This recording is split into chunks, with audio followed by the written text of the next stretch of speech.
Merci pour le repos que tu souhaites accorder à nos âmes. Merci pour les forces nouvelles. Merci de nous remplir à nouveau. Et nous voulons, Seigneur, que cette parole ce matin puisse justement être nourrissante pour chacun d'entre nous. Parle. Nous t'écoutons. Amen. Alors, est-ce que cette semaine, il y en a qui ont réussi à trouver un peu de temps de repos? Ah? C'est un rire positif. Je vais le prendre positivement, n'est-ce pas? Oui.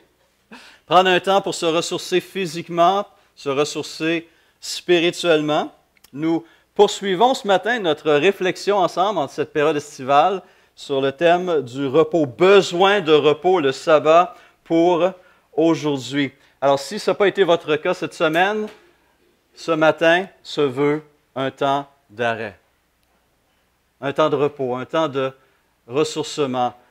Recevez la paix du Seigneur, frères et sœurs. Recevez des forces nouvelles de la part de l'Esprit. Recevez sa grâce et sa vie à nouveau dans vos cœurs, dans vos vies, s'il vous plaît. Laissons-nous à nouveau fortifier pour le Seigneur. Nous voulons nous rappeler que le sabbat, ce jour de repos, est un don précieux de Dieu. Il l'a mis à part pour notre bien. Et dans mes recherches sur ce thème du repos et du sabbat, j'ai été dirigé vers un site web qui a été développé il y a quelques années par un petit groupe d'artistes, d'écrivains, de cinéastes et de professionnels des médias. Et ce site est appelé, cette organisation s'appelle Reboot, qui veut dire réinitialiser en quelque sorte en français. Et sans être particulièrement religieux, quoique les membres fondateurs de cet organisme sont d'arrière-plan juif, ces hommes et ces femmes ont voulu souligner à nouveau le besoin de se battre carrément contre notre mode de vie rapide. Imaginez, créer un site web pour souligner à nouveau le besoin de ralentir. Et ils réagissent au fait que de plus en plus de gens se sentent extrêmement stressés et pressés. Ils ont l'impression qu'il leur faut 8 jours par semaine, au lieu de 6, pour accomplir tout ce qui leur est demandé, tout ce que le monde s'attend d'eux. Et ce groupe-là, dans sa réflexion, a rédigé ce qu'il appelle un manifeste du sabbat, une déclaration, un guide pour l'observation d'un jour par semaine pour s'arrêter, se reposer et se restaurer. Ce manifeste un peu rentre dans le même esprit que le slow movement, le slow food. Peut-être certains ont entendu parler de cela. Slow living. Et pour souligner la chose, ils ont aussi lancé la journée annuelle de débranchement. J'ai laissé mon cellulaire là-bas. Souligner l'importance de décrocher. Et pour encourager les gens à le faire, ils ont distribué des sacs de couchage pour cellulaire. La petite pochette. On met le cellulaire dedans, puis dodo, repos. Savez-vous combien ils en ont distribué l'année dernière? 35 000. Beaucoup de cellulaires ont besoin de se reposer. Ou plutôt plusieurs propriétaires de cellulaires ressentent le besoin de mettre ces technologies au repos. Et dans leur manifeste, ils ont adapté les rituels de leurs ancêtres juifs en libérant une journée par semaine pour se détendre, pour réfléchir, pour sortir, pour passer du temps avec leurs proches. Et au cœur de ce manifeste, ils ont rédigé 10 commandements qui se veut finalement 10 recommandations, mais qui méritent quand même d'être lus. Je vous les partage. Premier, vous pouvez le deviner avec cette journée internationale du débranchement. Premièrement, éviter la technologie. Se délaisser de cellulaires, de tablettes, les éteindre. Pas juste les mettre à vibration. Vous verrez la semaine prochaine, il y a une différence importante sur notre corps et notre esprit. Le fait d'éteindre un cellulaire versus que de le mettre simplement en mode vibration. Évitez la technologie, premier commandement. Deuxièmement, mettez-vous en contact avec vos proches. Parce qu'on peut avoir un cellulaire dans les mains, être entouré de sa famille et n'avoir aucune interaction. N'est-ce pas? Pas vrai? Mettez-vous en contact avec vos proches. Troisièmement, entretenez, prenez soin de votre santé. Quatrièmement, sortez. Allez jouer dehors. Prenez de l'air.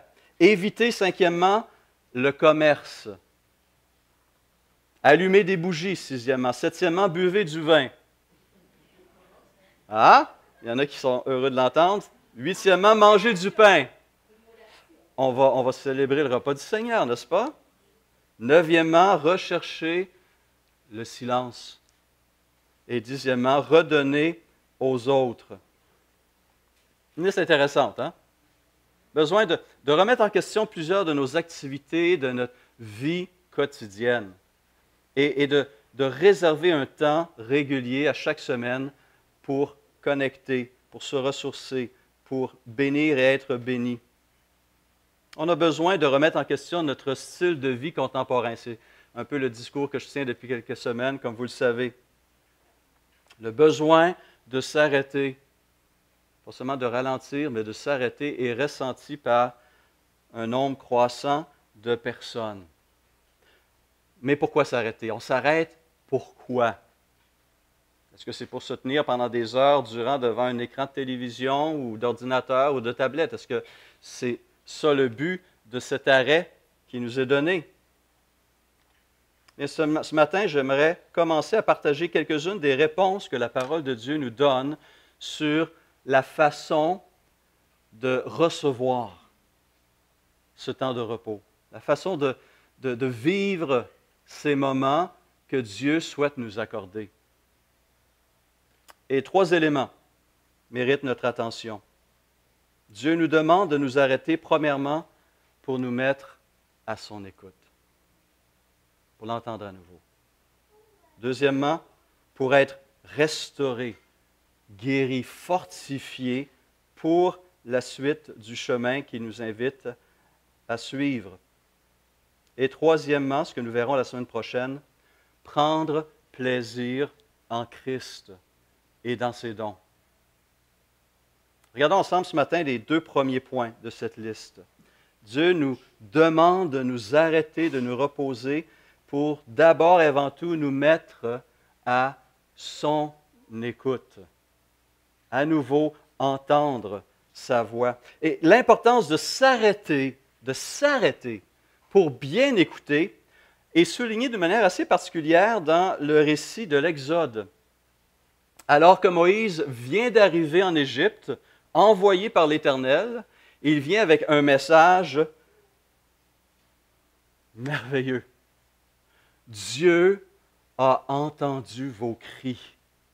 Ces cris qui s'élèvent depuis des centaines d'années, depuis plusieurs générations. Dieu a entendu vos cris et il va vous délivrer. Et je vous lis dans la version second 21, Exode, à partir du chapitre 6, verset 1er. Écoutez un peu cet événement ici. L'Éternel dit à Moïse, « Tu vas voir maintenant ce que je ferai au Pharaon. Une main puissante le forcera à les laisser partir. Une main puissante le forcera à les chasser de son pays. » Dieu s'adressa encore à Moïse et dit, « Je suis l'Éternel. » Dieu s'adressa encore à Moïse, verset 2, et dit, « Je suis l'Éternel, je suis apparu à Abraham, à Isaac et à Jacob comme le Dieu Tout-Puissant, mais je ne me suis pas pleinement fait connaître à eux sous mon nom, l'Éternel. J'ai aussi établi mon alliance avec eux, j'ai promis de leur donner le pays de Canaan, le pays où ils ont séjourné en étranger. J'ai entendu les gémissements des Israélites, que les Égyptiens tiennent dans l'esclavage, et je me suis souvenu de mon alliance. C'est pourquoi, dis aux Israélites, je suis l'Éternel, je vous libérerai des travaux dont vous chargent les Égyptiens, je vous délivrerai de leur esclavage, et je vous rachèterai avec puissance et par de grands actes de jugement. Je vous prendrai pour que vous soyez mon peuple. Je serai votre Dieu et vous saurez que c'est moi, l'Éternel, votre Dieu, qui vous libère des travaux dont vous chargent les Égyptiens. Je vous ferai entrer dans le pays que j'ai juré de donner à Abraham, à Isaac et à Jacob. je vous le donnerai en possession, moi, l'Éternel. » C'est ainsi que Moïse s'adressa aux Israélites. Quelle nouvelle sensationnelle, pas vrai? Exactement ce qu'il demandait depuis des générations, depuis des siècles. Alors le peuple a tout arrêté et s'est mis à danser. Non. Le peuple s'est arrêté et s'est mis à louer le Seigneur pour ses promesses qui se réalisaient dans leur génération.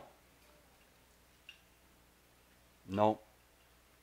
Voici ce qui est arrivé au son de ces paroles. C'est ainsi que Moïse s'adressait aux Israélites, mais leur impatience et la dureté de l'esclavage les empêchèrent de l'écouter. Leur impatience et la dureté de leur esclavage les empêchèrent de l'écouter, de recevoir cette parole de Dieu. Une autre version dit, « Ils n'écoutèrent pas Moïse car ils étaient à bout de souffle à cause de leur dure servitude. » Ils étaient tellement pressés, stressés, ils ne prenaient pas le temps, ils ne pouvaient pas prendre le temps de s'arrêter et de recevoir les paroles de l'Éternel. Ce message des plus encourageants, cet exaucement de prière qui était élevé depuis des générations auprès du trône de Dieu. Frères et sœurs, j'ai peut-être une annonce à vous faire. Nous ne sommes pas des esclaves en Égypte. Et nous avons la liberté, pour ne pas dire le devoir, le besoin de nous arrêter et d'écouter et de recevoir la parole de l'Éternel. Si nous sommes honnêtes avec nous-mêmes, nous devons reconnaître que nous nous comportons parfois comme ces esclaves en Égypte. On laisse encore une fois le monde nous diriger, le monde nous imposer son rythme de vie, ses priorités et prendre tout notre temps, toute notre énergie, toute notre volonté, au point que nous n'avons plus le temps, nous ne prenons plus le temps, nous n'avons plus l'énergie pour simplement recevoir les paroles de l'Éternel.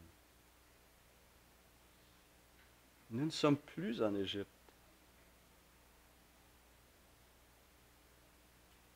Et c'est pourquoi le sabbat est si nécessaire. Il se veut un temps d'arrêt, un temps de repos et d'écoute.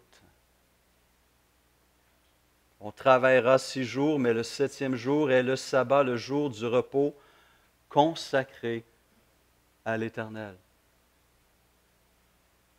Gloire à Dieu, nous pouvons faire cela en 7 instants. Être à l'écoute, à nouveau, de notre Seigneur. Pratiquer le sabbat, prendre une pause de ses activités quotidiennes, va créer une atmosphère, un espace qui va nous rendre plus sensibles, justement, à cette parole, va nous donner les oreilles pour entendre. Et c'est ce refus de s'arrêter qui a suscité les reproches de la part de Dieu à travers les prophètes à plusieurs reprises. Et un des exemples les plus flagrants, Ésaïe 58, versets 13 et 14. Ésaïe dit au peuple, au nom de l'Éternel, « Si tu retiens ton pied pendant le sabbat, pour ne pas faire ce qui te plaît durant mon saint jour, si tu considères le sabbat comme un plaisir, » intéressant, hein? Comme un plaisir, le jour saint de l'Éternel comme digne d'être honoré, et si tu l'honores en ne suivant pas tes voies habituelles, en ne cherchant pas à accomplir tes propres désirs et en ne parlant pas dans le vide, alors tu trouveras ton plaisir dans l'Éternel. On entend ici un peu un écho du psaume 37, verset 4. Fais de l'Éternel tes délices, et il te donnera ce que ton cœur désire. Nous avons besoin de consacrer un temps régulier pour écouter, pour faire silence, pour baisser le volume du monde qui crie autour de nous, qui veut par tous les moyens possibles avoir notre attention, nous détourner aussi de la voix de l'Éternel. Nous avons besoin de ce temps durant lequel les activités séculières ne viendront pas étouffer la voix de Dieu. Vous connaissez ces paroles qui vont suivre. Les autres, pareillement, reçoivent la semence dans les endroits pierreux. Quand ils entendent la parole, ils la reçoivent d'abord avec joie, mais ils n'ont pas de racine en eux-mêmes. Ils manquent de persistance et dès que survient une tribulation, une persécution à cause de la parole, ils y trouvent une occasion de chute. D'autres reçoivent la semence parmi les épines. Ce sont ceux qui entendent la parole, mais en qui les soucis du siècle, la séduction des richesses et l'invasion des autres convoitises étouffent la parole et la rendent infructueuse. Alors on sait que cette parabole des terrains, de la semence et des terrains, parle de la réaction des gens à la parole de Dieu et que des 4 terrains, un seul reçoit la parole et porte fruit. La vie a pris réellement racine.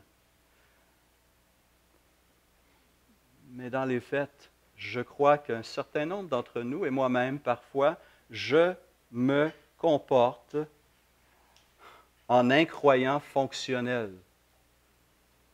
Je crois, mais j'agis comme si je ne croyais pas. Ma vie n'est pas en harmonie avec mes convictions, parce que je laisse plein d'autres choses prendre le dessus sur ce qui est l'essentiel, le but même de mon existence.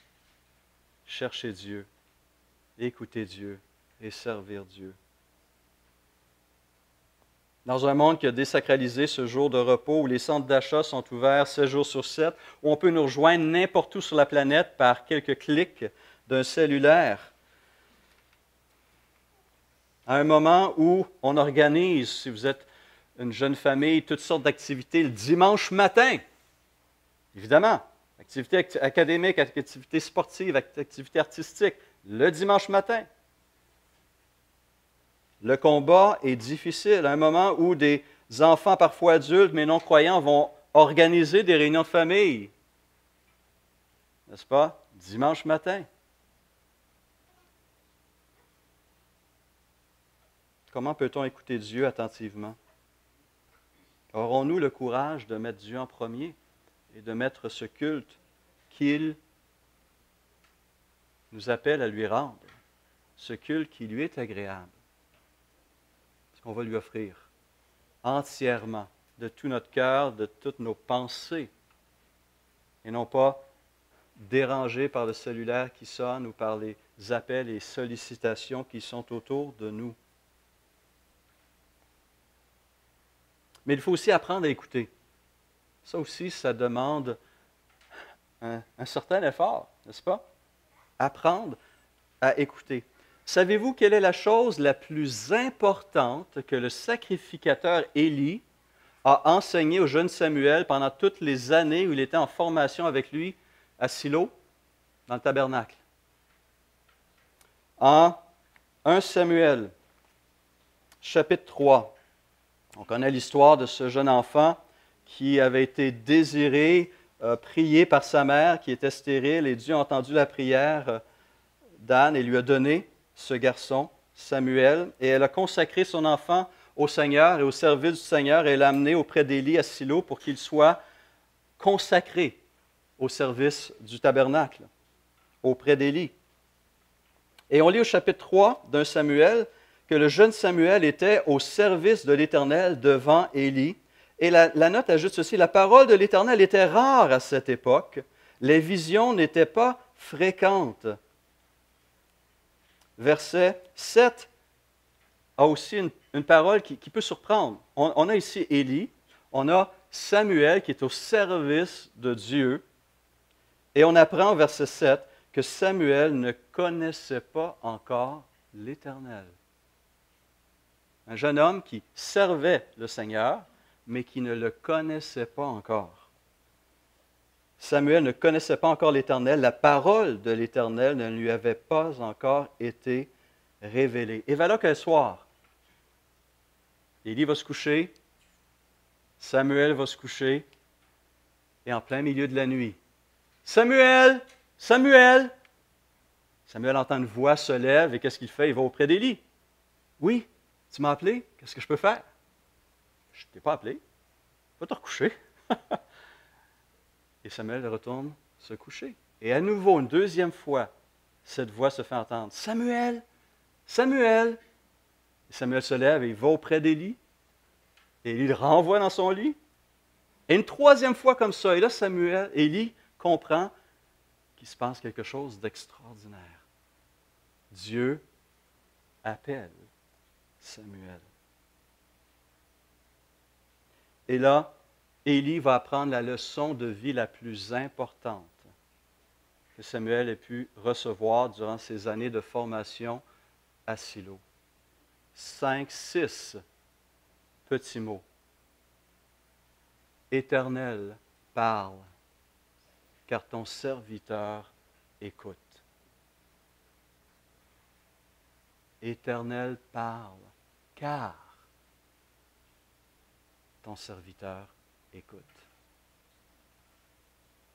Et parce que Samuel a reçu cette leçon, a compris cette leçon, il a d'abord été un homme à l'écoute de Dieu avant de devenir l'un des plus grands prophètes de l'Éternel en Israël. Et c'est parce qu'il savait écouter d'abord qu'il a pu ensuite communiquer les paroles de l'Éternel à la nation. Et il a marqué l'histoire d'Israël comme très peu d'hommes l'ont fait. L'Éternel vint se tenir près de lui et appela Samuel. Et on nous dit que durant le ministère de Samuel, aucune parole de l'Éternel tomba à terre, parce qu'il a écouté. Éternel, parle, ton serviteur écoute. Est-ce qu'on peut dire la même chose? Sommes-nous ces serviteurs et ces servantes de Jésus-Christ, qui tendons l'oreille, qui cherchons à entendre cette voix parmi toutes les voix qui attirent et qui veulent notre attention? Prenons-nous le temps d'écouter et de répondre. Le sabbat se veut un temps pour écouter. Aujourd'hui, si vous entendez sa voix, n'endurcissez pas vos cœurs, nous demande l'auteur de l'Épître aux Hébreux citant un psaume. Est-ce que Dieu veut vous parler aujourd'hui? Est-ce que Dieu veut vous parler ce matin? Absolument. Peut-être qu'il l'a déjà fait auprès de certains d'entre vous à travers un des cantiques, à travers ces textes qui ont été partagés. Dieu a parlé ce matin à travers différents frères et sœurs. Et peut-être qu'il veut vous parler à nouveau ce matin à travers ce message. Frères et sœurs, nous avons besoin d'écouter à nouveau, faire silence et laisser Dieu remplir l'espace, remplir nos oreilles, remplir notre cœur à nouveau. Éternel, parle, car ton peuple écoute. Aujourd'hui est un des meilleurs moments possibles. C'est le moment donné par Dieu pour être à son écoute. S'il vous plaît, saisissons ce moment. Prions.